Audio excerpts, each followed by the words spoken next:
आपण उगाच बोलतो शेवटी आपलं गाव आहे. ज्या दिवशी पश्चाताप येईल त्या दिवशी ते बदल करतील अशी अपेक्षा करू. नाही केला त्यांनी रोज आपल्या आरक्षणाला अंतरवालीतल्या बांधवांनी विरोध केला, मराठ्यांनी पण आणि ओबीसींनी पण. आपण त्यांना विरोधक मानायचं नाही, एकाही शब्दानं त्यांना दुखवायचं नाही. दुसरं, आपल्या अंतरवालीच्या आजूबाजूचे असणारे गावं जे आपल्या विरोधात उतरले ते आपले शिवभाऊ आहेत, त्यांना पण नाही दुखवायचं. त्यांनी किती घाणेरड्या भाषेत आपल्या विरोधात बोलू द्या, आपण आपले गाव खेड्यातली ओबीसी मराठ्यांची घडी विस्कटून आणायची. त्यांना बोलू द्या काय बोलायचं, आपण नाही उत्तर द्यायचं. त्याचं कारण लगेच सांगतो. हे आला येवल्यावर नाशिकहून, आपण शेवटी शिव बोलूया. ह्यो दंगल घडून मारामाऱ्या लावून भांडणं लावून निघून जाईल. शेवटी वाटोळं होणार आहे गोरगरीब मराठ्यांचा, गोरगरीब ओबीसी. ह्यो सापडणार सुद्धा नाही बरोबर. त्यांना समजून घ्यायचं का नाही, शिवभावांनी आपल्या ती त्यांचा प्रश्न किंवा आपला, हे मी आपल्यासाठी सांगतो. शेवटी ते आपले शिवभाऊ आहेत, त्यांना किती त्रास द्यायचा तितका देऊ द्या, फक्त वरचढ करायचं नाही. त्यांना करू द्या बरोबरी, त्यांना बरोबरी करू द्या. आपण हे केलं की ते करणार, ते केलं की ते करणार, त्यांना बरोबरी करू द्या, आपण नाही करायचं. आणि हे राज्यभरातल्या ओबीसी साठी नाही करायचं. गाव खेड्यातला ओबीसी मराठा एक आहे, नसला तरी एक. कोणाला आपल्याला एकत्र होऊ द्यायचं नसलं तरी नका होऊ देऊ. शेवटी मराठ्यांनी जे छगन भुजबळचं स्वप्न आहे दंगली घडवण्याचं, ते मराठ्यांनी पूर्ण नाही होऊ द्यायचं. एकही ग्रह शब्द आपण आपल्या शेजारच्या गावाला काढायचा नाही. आपले ते शिवभाऊ आहेत, ते इतके घाणेरडे बोलले तरी आपण एकानं त्यांना उत्तर दिलेलं नाही आतापर्यंत, एकानं सुद्धा. ते सांगल हे आंदोलन कधी ना कधी तर आपलं संपणार आहे, त्यांचंही संपणार आहे. ते नाशिकला सांगन छगन भुजबळ, सांगू द्या, ते बरेच झाली. पण शेवटी जर भोगायची वेळ आली ना तर गोरगरीब ओबीसीला, गोरगरीब मराठ्यांना भोगावं लागणार आहे, कोणीच येणार नाही. म्हणून आपण बारकाईने विचार करतोय, यांना विरोधक मानायचं नाही, अजिबात नाही. त्यांना काय करायचं ते करू दे, नाही मानायचं. आता एवढ्या वेळेला ते छगन भुजबळला इथून सांगतो. आता हे सांगितलेलं तुम्ही पाळणार ना सगळे? आता एवढ्या वेळेला सांगतो, भाऊ छगन भाऊ,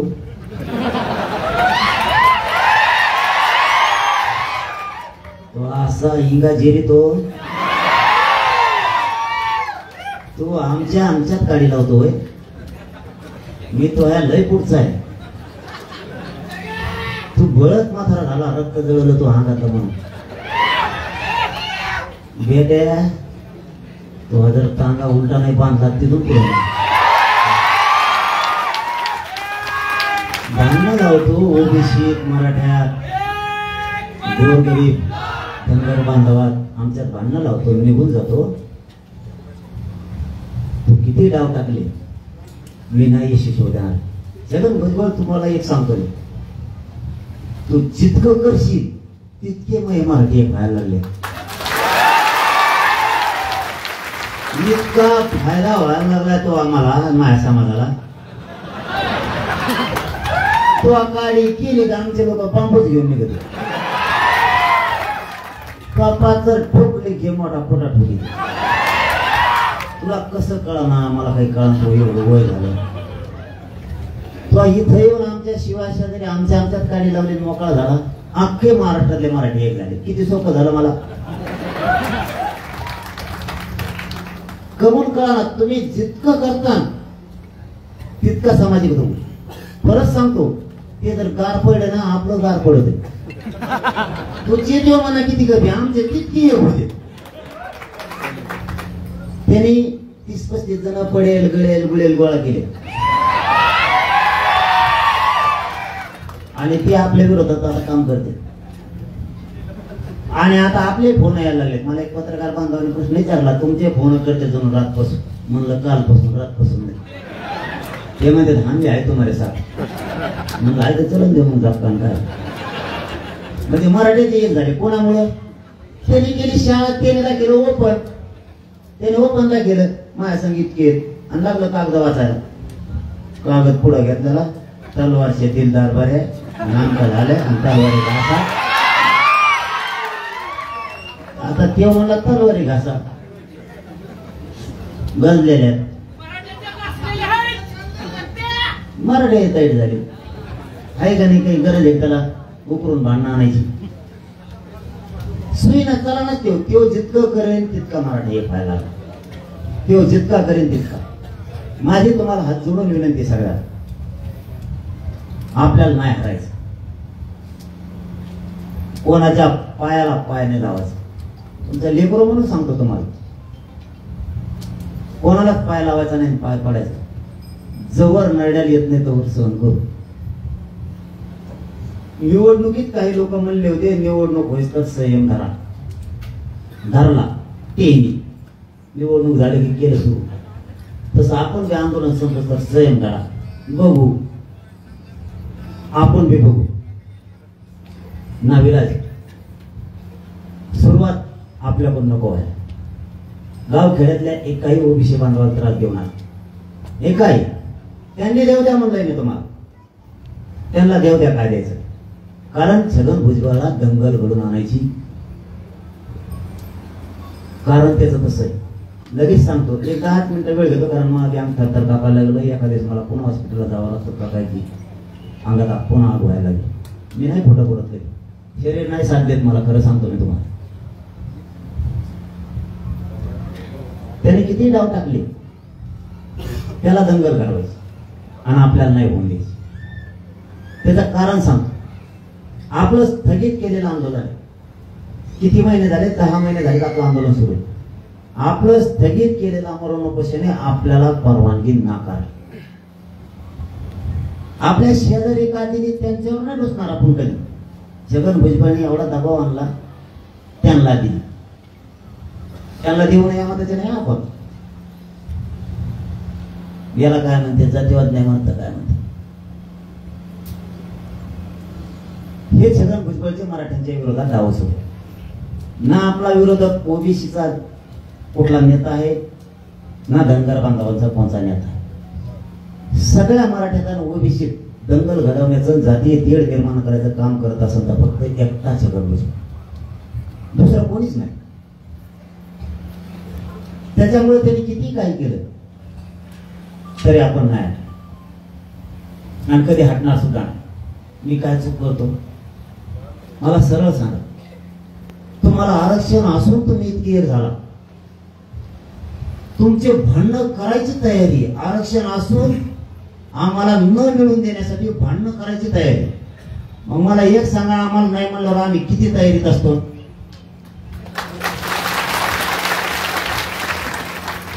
काही बांधवांचं म्हणणं आहे मला फक्त शिवभावाच्या शेजारच्या लोकांना, आंतरवाडीतल्या गावकऱ्यांना सांगायचंय, सगळे ओबीसी बांधव सह मराठ्यांना, तुमचं म्हणणं काय आहे मला नाही माहित. पण एक गावचा मानलेला पुत्र म्हणून का एक सांगणं माझं आज कर्तव्य तुम्हाला म्हणून सांगतो. जिथपर्यंत ओबीसी बांधवांना ऐकायला येते तिथपर्यंत ऐका. आंतरवाडीतले आणि मराठ्यांना सुद्धा आणि सगळ्या जाती धर्मांच्या तुम्ही अवश्य विरोध करा. मराठ्यांना आरक्षण मिळू नये म्हणून तुम्ही अवश्य विरोध करा.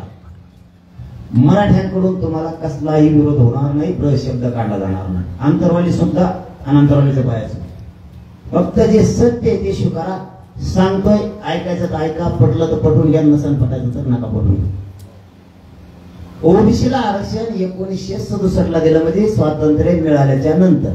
हे फक्त मी आंतरवाली आणि परिसरातल्या शिवभावांसाठी सांगतो. ऐका नाही तर नका ऐकू, सांगणं माझं कर्तव्य. स्वातंत्र्य मिळाल्याच्या नंतर ओबीसीला आरक्षण मिळालं 1967 ला. राहिलेल्या ओबीसी नाही मिळालं 1990 ला. हे झालं तुमचं. आता सांगतो आमचं. 1884 मध्ये 150 वर्षापूर्वी मराठ्यांचं ओबीसी आरक्षण. तुम्ही आधी का मी आधी? तुम्ही आधी आरक्षणात नसून तुम्हाला आमच्या नंतर दिलं गेलं तरी आम्ही विरोध केला नाही. ओबीसीला का आरक्षण नाही म्हणून. उदाहरणार्थ या गावात 5 एकर जमीन ती आमची मराठा बांधवाची, पण तुम्ही काय म्हणाला ती आमची, तुला नाही देत. याला एकच भांडण घेतलं म्हणतात का नाही म्हणत. तुमची तुम्हाला राहू द्या, तुमच्या जमिनीला आम्ही हात लावित नाही, पण तुम्ही आमची जमीन खाताय ती आमची आहे आणि तुम्ही म्हणता ती आमची आहे. कारण 7/12 आमच्या नावावर आहे, हे मान्य करा. जमिनीवर घ्या. तुमच्या घरात तुम्ही ज्या राहता त्या घराचा 7/12 तुमच्या नावाने आहे म्हणून तुम्ही त्या घरात राहता. तसा घराचा 7/12 आमच्या नावाने, तरी तुम्ही म्हणता हे घर तो आणि घराच्या बाहेर होय, म्हणजे ही तुमची झाली दादागिरी. 1884च्या मराठ्यांच्या नोंदी कुंडीत असलेल्या मराठ्यांचं गॅजेट हे ज्यावेळेस ओबीसीला आरक्षण दिलं 1967 ला, त्यावेळेस त्याच्यात कुंडी मराठा सुद्धा आहे.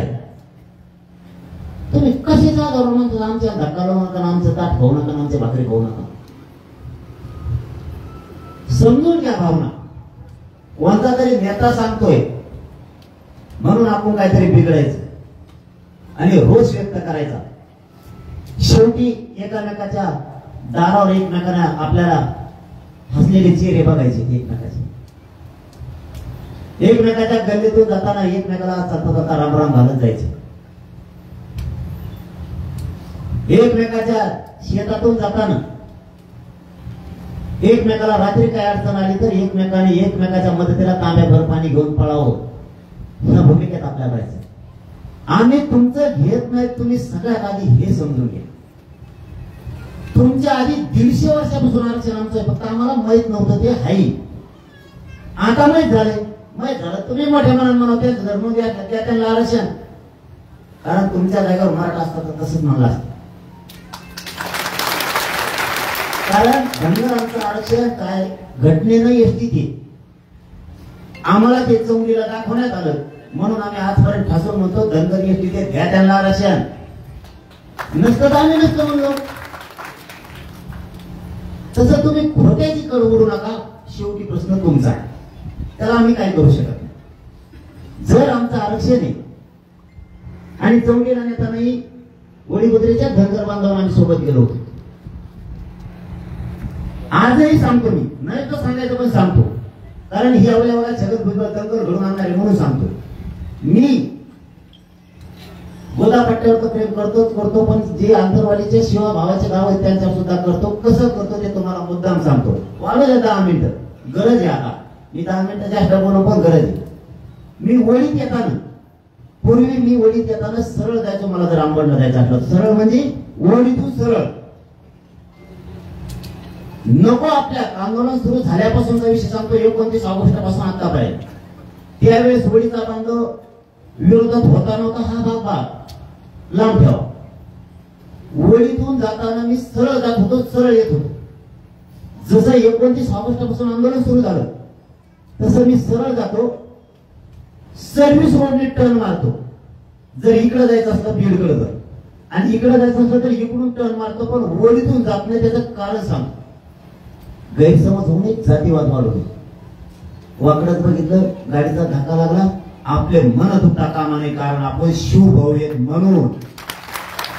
हुरावर लागत मी नाही, मला हुरावर बळत नसता येत नाही. आपल्यात मन आहे. साताळावर आला आमच्या हुरावर चालायला लागला. आपले एक मन आहे खेड्यात, तसल्या वागणाऱ्याचा पट्टीतला मी नाही, त्या पट्टीत वागणारा मी नाही. नसता तुम्ही धडक येतात म्हणल्यावर मी धडक जात तिथे. समजून घ्या. मी गाडी जाणार धडक, तुम्ही धडक येतात म्हणल्यावर मला ते नाही करायचं. तुम्ही आंदोलन उभा केलं, तुम्हाला अधिकार आहे. नाही एवढं दाखवलं आहे कसं नाही दाखवलं आणि दाखवणार मी नाही, आयुष्यात नाही. मी एक प्रामाणिकपणा आज बोलतोय. तुम्हाला तर काय कमेंट करायचं, काय टिप्पण्या करायची तुमचा धंदा. तुम्ही मला जे सत्य सांगायचं होतं ते मी सांगितलं. डर फिर नाही, त्याला माणुसकी म्हणते. डर फिर नाही, त्याला माणुसकी म्हणते. की नाही, शेवटी एखाद्या चुकीमुळे त्यांच्या किंवा आपल्या शिवाभावात कायमची नाराजी आयुष्याची पसरू नये. म्हणून पाय फुकून वागतो, पाय फुकूनच चालतो. पाऊल टाकताना सुद्धा विचारच करतो.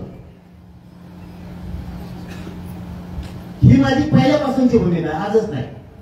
मी आडमुठ्यावर कधीच वागत नाही दांडेली पर्यंत. पण त्याचा ऐकून आपले गाव, आपला समाज एकजूट राहायला पाहिजे, एकत्रित राहायला पाहिजे, एकमेकाला विरोध नाही केला पाहिजे. तुम्ही पटवून घ्या. शेवटी आमचा सुद्धा नाविलाज. जर आता असं झालं, शांत बसा, ऐकायला येत आहे ना, जरा गांभीर्य समजून घ्या. मी किती तरी सांगतो. शेवटी आता आपल्या लोकांना विचार करायचा, कोणत्या भूमिकेत राहायचं.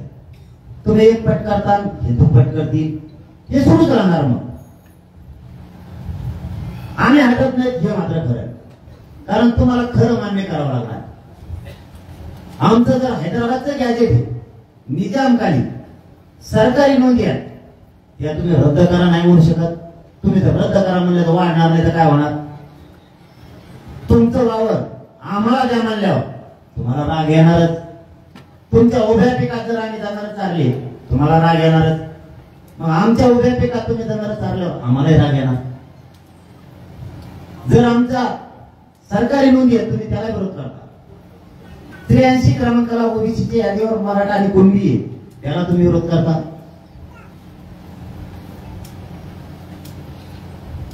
आमचं बॉम्बे गव्हर्नमेंटचं गॅजेट आहे, त्याला तुम्ही विरोध करणार. सातारा संस्थांचं आहे, त्याला करणार. कोणची भूमिका आहे? आम्ही कोणता जातीवाद करायला लागलो? तुम्ही किती मिरवणुका काढल्या, त्याबद्दल आमची कधी नाराजी असण्याचं कारण.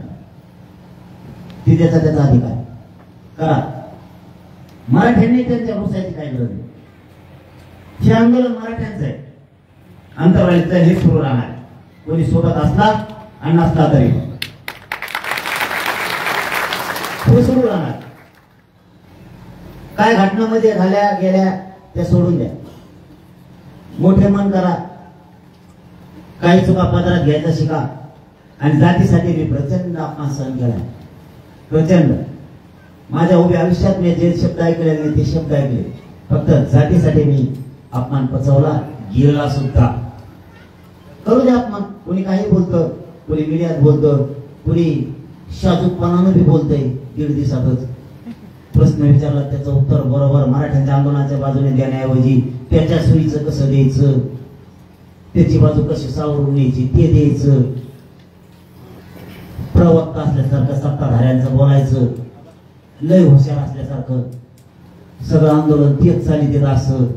अरे करोडो मराठ्यांच्या हाताच्या आंदोलनामागे ते चालित येतो कोण आणि मी कोण? धोरणात राहावा. शेवटी जातीचा प्रश्न आहे. लय हुचकू नाही. लय प्रसिद्धीच्या हवासापोटी एकदा जर लागली प्रसिद्धीची सवय तर माणूस इतका हवा तोडतो, काय बोलतो कळत नाही. पण शेवटी समाजाच्या अन्नात विष नाही काढला पाहिजे याचा विचार झाला पाहिजे. शेवटी समाज मोठा आहे, शेवटी समाज मोठा आहे, लय मोठा आहे. या समाजाची बरोबरी नाही करू शकत तुम्ही, इतका मोठा आहे. एवढ्या मोठ्या समाजाच्या खिलाफ जाणार. केल्या चुका मान्य करा आणि सोडून द्या. केल्या चुका मान्य करा आणि सोडून द्या. गावावरच्या मराठ्यावर सुद्धा संकट आलंय. असतान शाने तर भाषाने. केल्या चुका सोडून द्या, मोकळे व्हा. मोठे मन दाखवा. आम्ही दाखवले. ज्याने आमच्या आयामायला घोडे लावले त्यांना सुद्धा आम्ही जवळ केलं. नको जातीचं काढ. कुठं लावून धरतो, कोणता तीर मारायला निघाला, निघू नको. शेवटी जातीशी नको बेमानी. जातीशी बेमानी नको, समाजाची बेमानी नको. कारण काही मिळणार नाही आपल्याला. त्यातून किती लांब हात घातला तरी राखच निघणारे बाहेर. समाजाच्या विरोधात गेला, समाजाच्या बाजून राहिला तर हात घातला की सोनच निघत. काही मिळणार नाही, शेवटी शून्य असणार. आज असल पाठीवर हात, आज असल पाठीवर मायावर फिरायचं, आज असल शक्ती, पण शेवटी शून्य हातात लागन. सगळ्यात बलाढ्य शक्ती फक्त जातीत आणि मराठ्यात. ही शक्ती कोणतं सरकार नाही रोखू शकत, कोणचं एवढे. यांनी झाला बदल तर चांगला, नाही झाला तर आपल्याला काय आपण लढणारच. त्याला आपला नाविलाज. शेवटी त्याचाच ऐकून यांना काही करायचंच असेल महाराष्ट्रातल्यांना, त्याला आपला नाविलाज. पण आपण होऊ द्यायचं नाही, काही झालं तरी नाही होऊ द्यायचं. आता सगळ्या सोयऱ्याच्या अंमलबजावणीचा विषय. आपल्या मागण्यात पहिल्यापासून मागच्या पण बाईट काढा. मला दिवस द्यायचा नाही, मी समाजाच्या पुढे गेलेलो नाही, समाज बी माझा. पहिल्या बाईट काढून बघा. आपण पहिल्यापासून म्हणतोय 83 क्रमांकाला मराठा आणि कुणबी एकच आहे, आणि 2004चा मराठा आणि कुणबी एक असलेला जिया दुरुस्त करा आणि मराठा आणि कुणबी एकच सरसकट आरक्षण द्या. हीच मागणी आहे पहिल्या दिवसापासून. 2004चा जिया दुरुस्तीसाठी अर्जुन खोतकर साहेब मुंबईत गेले होते. जुन्या आठवणी आणून देतोय तुम्हाला. केला नाही, मान्य केला नाही आपण, त्या दुरुस्ती झाली नाही म्हणून. म्हणजे आपली मागणी आहे. काय असतं, दगेखोर सरकार जर असलं, समाजाचे मुर्दे पाडणारं सरकार असलं, समाजाला फसवणारं जर असलं, तर त्याच्याशी एका गोष्टीवर चालून नाही चालत, 2-3 हत्या ठेवायला लागतात. म्हणून आपण सगळ्या सोयऱ्याच्या मागणी बरोबर मराठा आणि कुणबी एकच ही मागणी केली. हैदराबादचे गॅजेटची केली, सातारा संस्थान, बॉम्बे गव्हर्नमेंटचं संस्थान गॅजेट, आणि 83 क्रमांकाला मराठा आणि कुणबी एक ही मागणी कायम धरलेली सगळे सोयऱ्याची.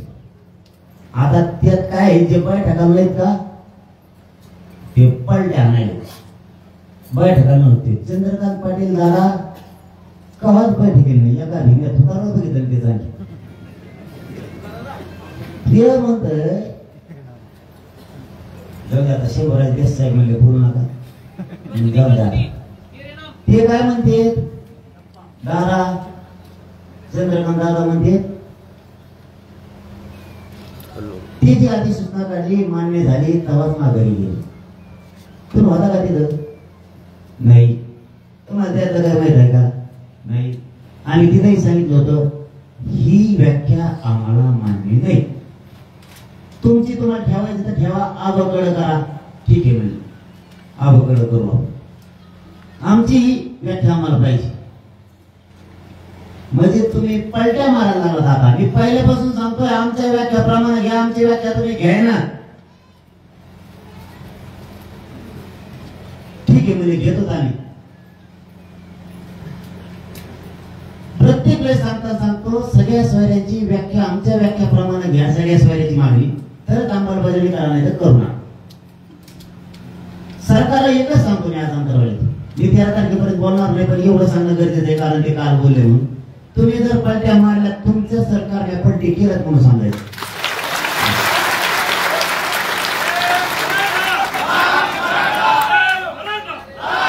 तुम्ही मला खोटं बोलून माझ्या समाजात मला येडं काढता, माझ्या समाजापासून मला तोडायचा प्रयत्न करता.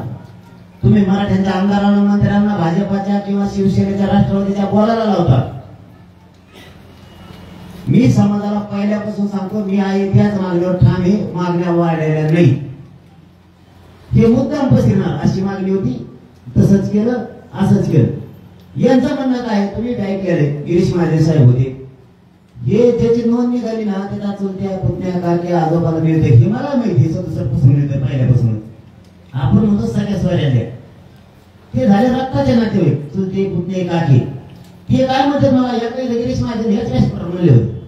हे काय म्हणले, ज्याची नोंद निघाली त्याच्या नातेवाईकाला देतो आपण, चुलते काकी पुतणे ओबीसीची म्हणलं सगळ्या सोयऱ्याला पाहिजे हो त्याच्या, कारण ज्या मराठ्याची नोंद मिळाली, ज्या मराठ्यांची नोंद मिळाली नाही, पण ह्यो कुणबी आहे, ह्यो मराठा त्याचा पाहुणा आहे, याचा अर्थ ते सोयरा आहे त्याचा गणपताचा, त्याला द्या.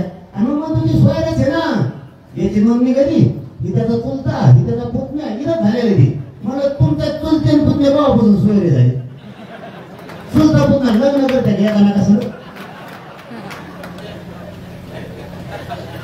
ही कोणची व्याख्या आहे त्यांची सोयऱ्याची, इथंच झालेलं आहे. आपण म्हणतो सगळे सोयऱ्यांना सुद्धा द्या. त्यांनी जे ज्याच्यासाठी आणले होते की त्यांचं म्हणणं होतं तुम्ही सरसकट म्हणू नका, सरसकटात त्यांचं दुखत आहे. इथं ज्याही झालेलं आहे, काय खोटं बोलतोय का, काय मी एकटा आहे का, काय मराठा समाजासमोर या मीडियाच्या बांधवासमोर बोललो, काही मराठे काही अभ्यासक घरी झोपलेले असेल का घरी, आता बडबड करतात. याच्याच माध्यमातून ऐकलं असं नाही, मीडियाच्या बांधवाच्या माध्यमातून तो आम्ही काय बोलणं सांगितलं.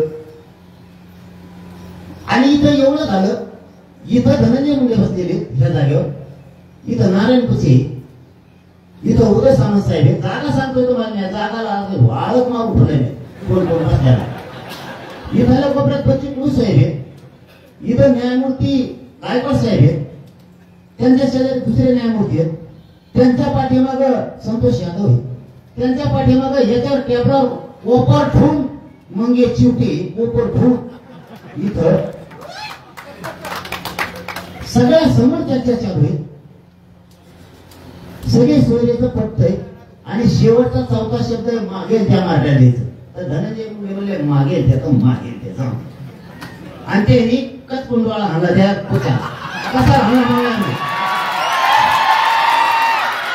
त्यांनी कसा हाणला मारला नाही, त्याचं दोघांना माहिती आहे एकामेकाला कसा हाणला.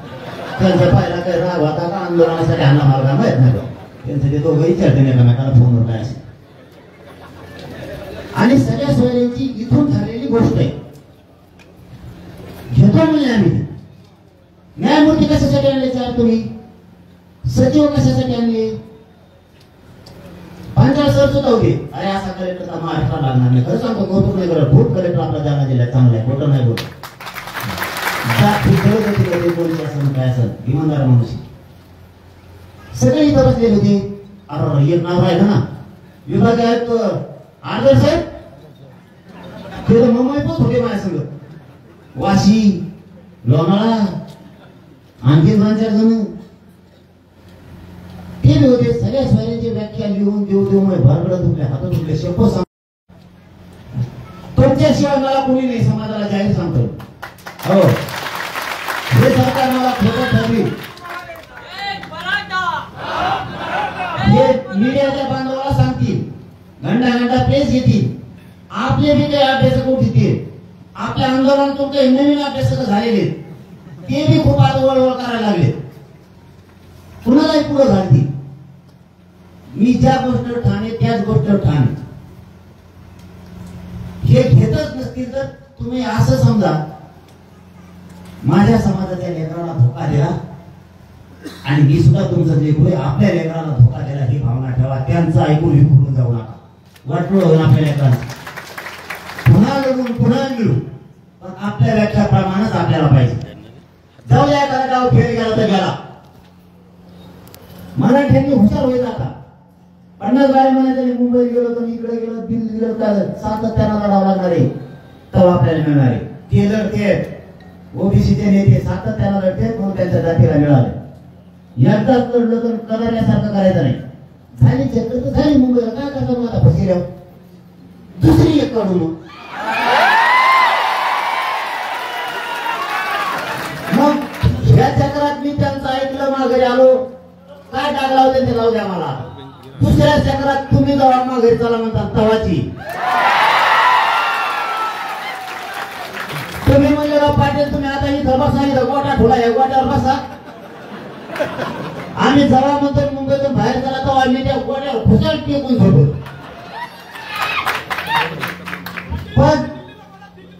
पण त्यांनी जर सांगितलं माझ्यावर उलट आले, मग आजचा दिवस आपल्यासाठी खूप महत्वाचा आहे. मला हॉस्पिटलला जावं लागणार आहे कारण खूप त्रास व्हायला.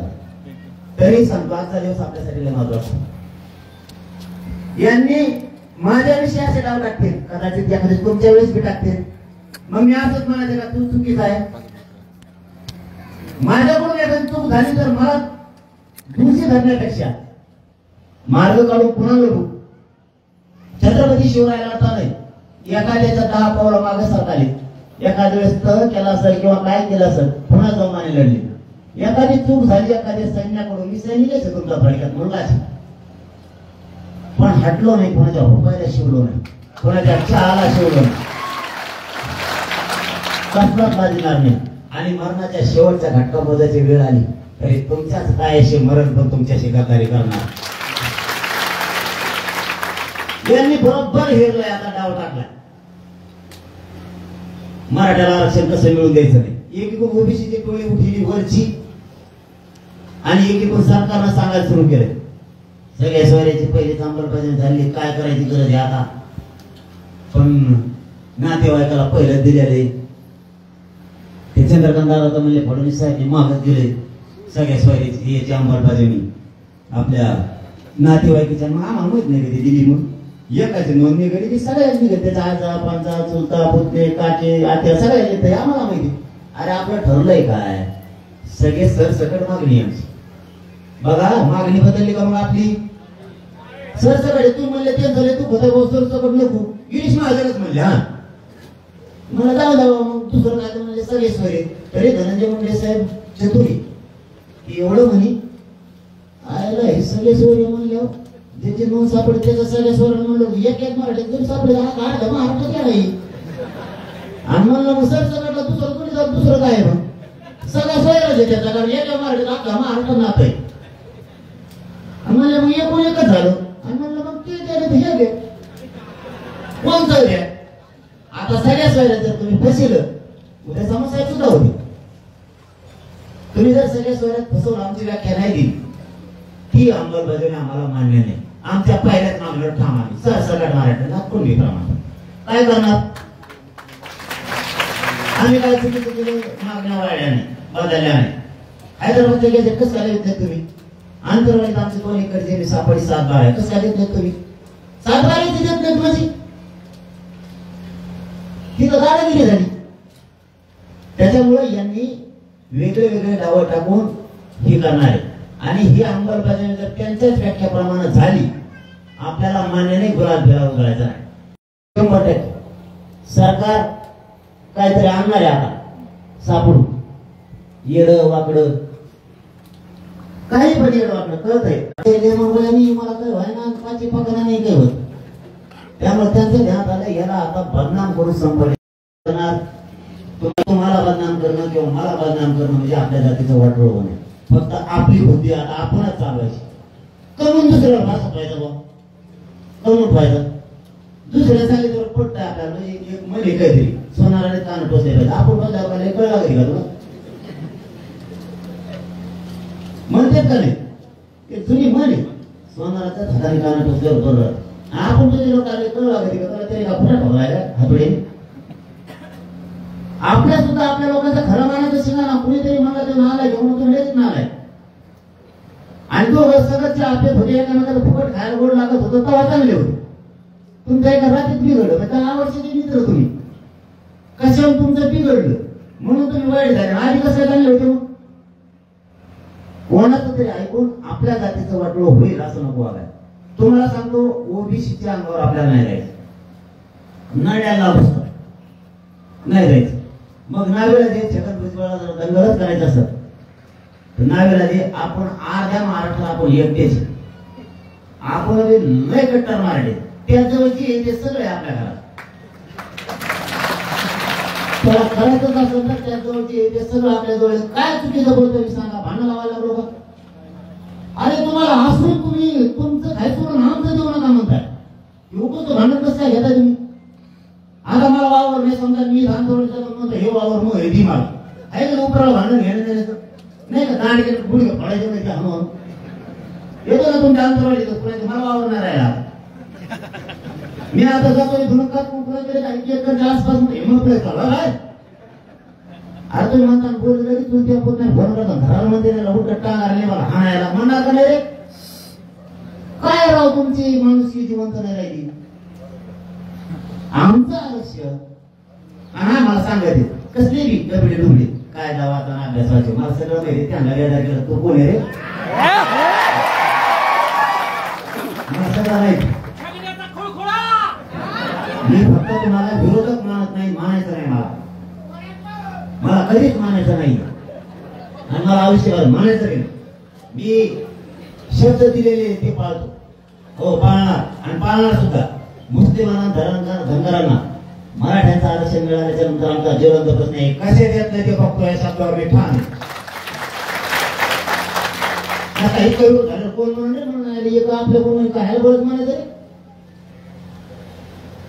आपल्याला ते आपले विरोधक नाही येतात मानायचं नाही ते एक आहे किती पत्ते गोळा करून द्या त्याचा बरोबर माझा पत्ता काढतो त्याची काळजीच नका करू मी खरं फक्त इथून पुढे सोशल मीडियावर खूप लोक भिडणार आहेत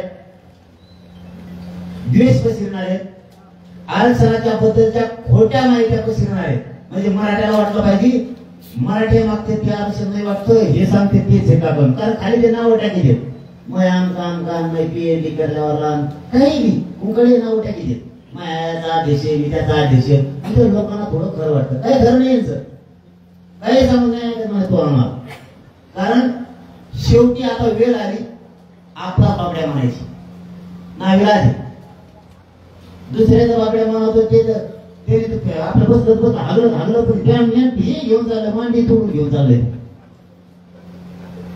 त्याच्यापेक्षा आपला बाळ आहे त्याला नाविलाज आपला म्हणून आपल्या पुढं खूप संकट सोशल मीडियाच्या माध्यमातून उभा करतात आपल्या जातीच्या पुढं संकट उभा केले जातीच्या लोकांना शान व्हा हुशार आरक्षण मिळवायचं कोणी आपल्या नोंदी रद्द करू शकत नाही कोणी मराठ्यांना ओबीसी आरक्षणापासून नाही रोखू शकत एवढंच सरकारने पलटी मारल्यामुळे थोडं जास्त रडावं मग आता 42 वर्ष नव्हतं 10 महिन्यात ह्या टोकाला आणलाय आपण 10 महिन्यात गावाची निघत आणखी नवी इमानदार नसतो हे देऊ शकलो नसतो जातीशी प्रामाणिक नसतो तर हे बी मिळू शकलं नसतं काही का व्हायना माझ्या शक्तीप्रमाणे माझ्या वयाप्रमाणे मी काय मला थोडंफार खालीत वाटायला लढू लागलो मरायला गेलो नाही कुटुंबावर संकट आलं गेलो नाही माझ्यावर आलं गेलो नाही माझ्या अंतरवाल्यावर आलं गेलो नाही माझ्या मराठ्यांच्या लाखो मराठ्यांच्या पोरावर आलं तरी गेलो नाही आत्महत्या झाल्या तरी गेलो माग सरकार नाही सरकारने जे ते दावा टाकले तरी हटलो नाही कारण होतं हे मिळणार होतं हे मिळत आणले आपण फक्त आपण कमी नाही आपल्याला बरोबरी नाही करायची त्यांच्यासाठी बरोबरी नाही करायची हे असलं की हे पाहिजे हे असलं की ते पाहिजे माझ्या बघायच्या आनंदाने काही करू द्या जो पर्यंत सहन होतोय तो भर आपल्याला नाही वाटत नाही जातीवाद होऊ द्यायचा आणि हे गाव वैयक्तिक अंतरवाली गाव इथं तर ओबीसी मराठ्यांनी एकमेकांना अजिबात बोलायचं हे गाव पवित्र झाले गाव चांगले गाव मोठं आहे विचार फक्त मोठे ठेवा दोन्ही जातीचे ओबीसी आणि मराठी पण विचार मोठे ठेवा तुमच्या लेकरांना मिळाले तुमच्या ताटात आम्ही घेतले तुमचे भाकर फिकर घेतले आमची तुमच्या आधी 150 वर्षापूर्वीची हे फक्त मान्य करा वाद भाद काय होत कायच होत तरी पण शेवटी आपलं गाव आहे इथं जास्त तणाव नको जास्त त्रास नको म्हणून दोन्हींना पण समजून घ्या जास्तच करत राहिला तर मराठ्यांचाही नाविलाज होतोय विनाकारण कारण शेवटी आपण एकमेकाला हे गेल्याच्या नंतर सांभाळणार आहे आणि असताना सुद्धा सांभाळणार आहे गाव हेच महत्वाचं आहे नेता हे महत्वाचा नाही ते लय लांबरात होय तिकडं येणार सुद्धा नाही इकडे जर गोरगरीब मराठ्यांचे गोरगरीब ओबीसीचं जर वाटलं झालं ना कोणी नाही येणार म्हणून सगळ्यांनी जर सोयीला घेतलं ठीक आडमुड्याच्या भूमिकात उतरला नाविलाज त्याला नाविलाज म्हणून मी तुम्हाला पुन्हा सांगतो आपल्या मागण्या वाढलेल्या काही त्याच्यात राहिले प्रामाणिक तर ठीक जर उलाटले पुन्हा मुंबई समन्वय आपण ठरविलं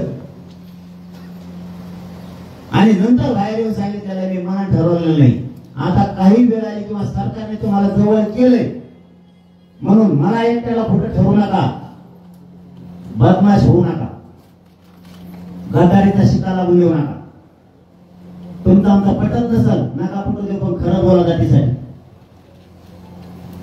कारण त्यावेळेस सगळ्यांना विचारले केले, काही सरकारकडून असते बोलते नाही नाही असं ठरलंच नव्हतं. आता तू सरकार गेलो तू कसं बसीन आमच्या.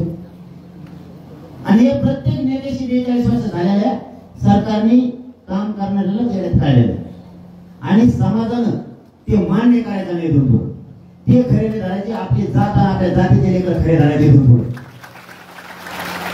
झाली एखाद्या आधी चूक आमच्याकडून तर सोडून द्या, त्यांच्याकडून झाली तरी सोडून द्या, नव्यानं लढून पुन्हा मिळू. आपल्या मागण्या 4 काम आहेत. 13 तारखेच्या आत मराठवाड्याचं गॅजेट लावायचं. शंभराजी देशा साहेबांची 10 मान्य केलेले ते लिहून नेले तुमच्या समक्ष सांगतो.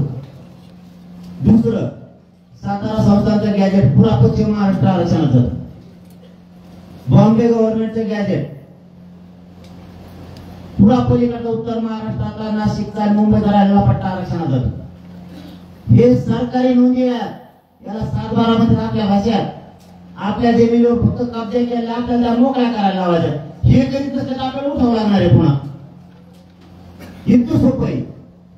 आणि 83 क्रमांकाला 67ला जे आरक्षण दिलं त्याच्या 83 क्रमांकाला मराठा कुणबी म्हणजे मराठा आणि कुणबी एकच.